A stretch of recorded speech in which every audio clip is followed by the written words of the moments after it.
नमस्कार, मैं हूं अजय शर्मा और आप देख रहे हैं देसी दर्पण। पंचायत चुनाव है अपनी चरम सीमा पे पहुंच चुका है।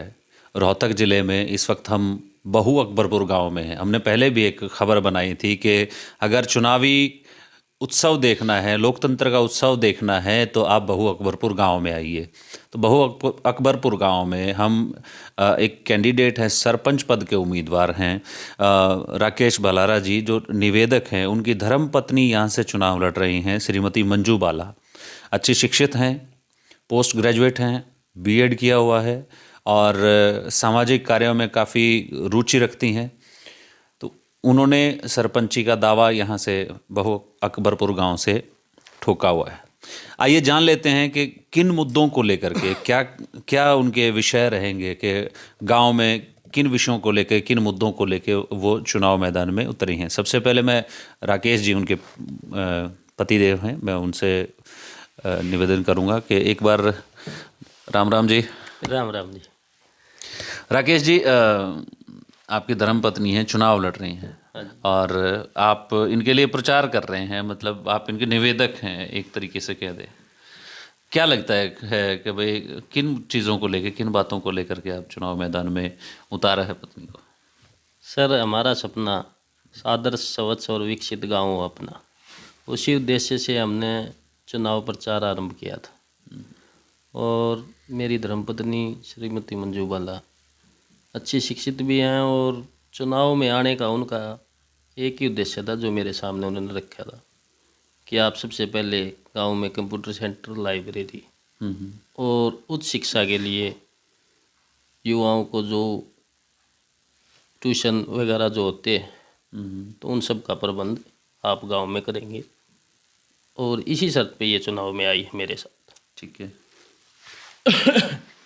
मेरा जो चुनाव का जो अभियान था वो पिछले 7 साल से हम चुनाव में ही हैं। पहले ब्लॉक समिति मेंबर थे और अब सरपंच पद के लिए दावा किया।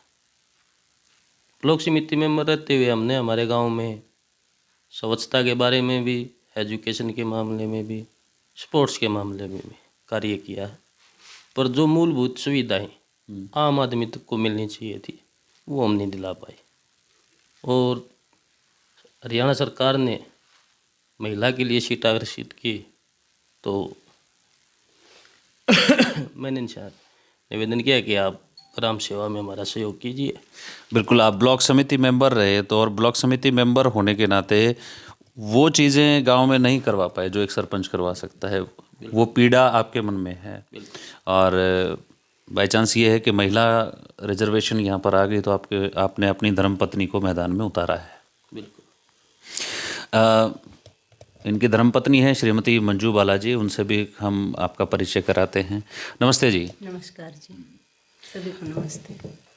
क्या आपके मन में भी, क्योंकि आपके पति पहले भी ब्लॉक समिति मेंबर रहे हैं, राजनीति से तो आपका अनुभव रहा ही है, तो इस बार महिला रिजर्व सीट आ गई है, तो आपने भी अपनी कोई सोच बनाई होगी कि मैं इन मुद्दों के साथ चुनाव मैदान में जाऊंगी? जैसा कि इन्होंने पहले ही बताया है कि मैं चाहती हूँ कि गांव में लाइब्रेरी, कंप्यूटर सेंटर और अच्छी व्यवस्था स्कूलों में हो, गवर्नमेंट स्कूलों में, जिनकी हालत ज़्यादा ही खस्ता है आजकल।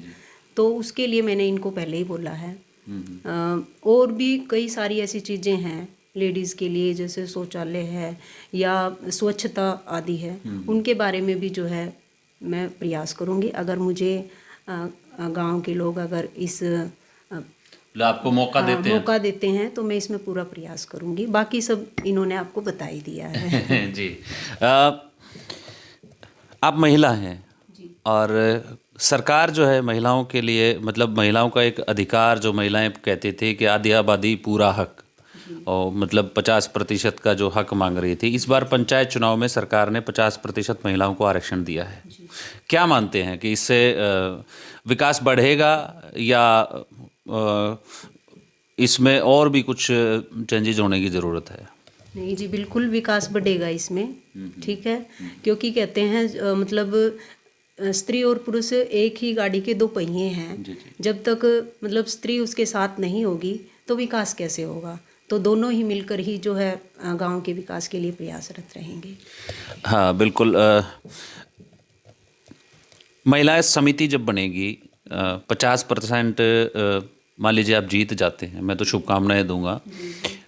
महिला समिति जब बनेंगी, आपके जो वार्ड मेंबर होंगे, महिलाएं जो होंगी, उनकी बैठकें जो होती हैं, उन बैठकों में लेने के लिए आप उपलब्ध रहेंगे या पतिदेव को नहीं जी, आगे करेंगे? मैं स्वयं उपलब्ध रहूंगी इसके लिए। हाँ, मैं क्योंकि मेरा पूछना इसलिए, आप पढ़े लिखे हैं और आपके पास वो क्वालिटी है जो एक शिक्षक के अंदर होती है, वो आपकी योग्यता है और अच्छे से आप पंचायत को चला सकते हैं। जी बिल्कुल। मैं हमेशा मतलब अगर ऐसी कोई बैठक होती है तो मैं हमेशा उपलब्ध रहूंगी और जितना हो सकेगा उसमें मैं जो है सहयोग करूंगी अपने गांव का। जी, बहुत बढ़िया है।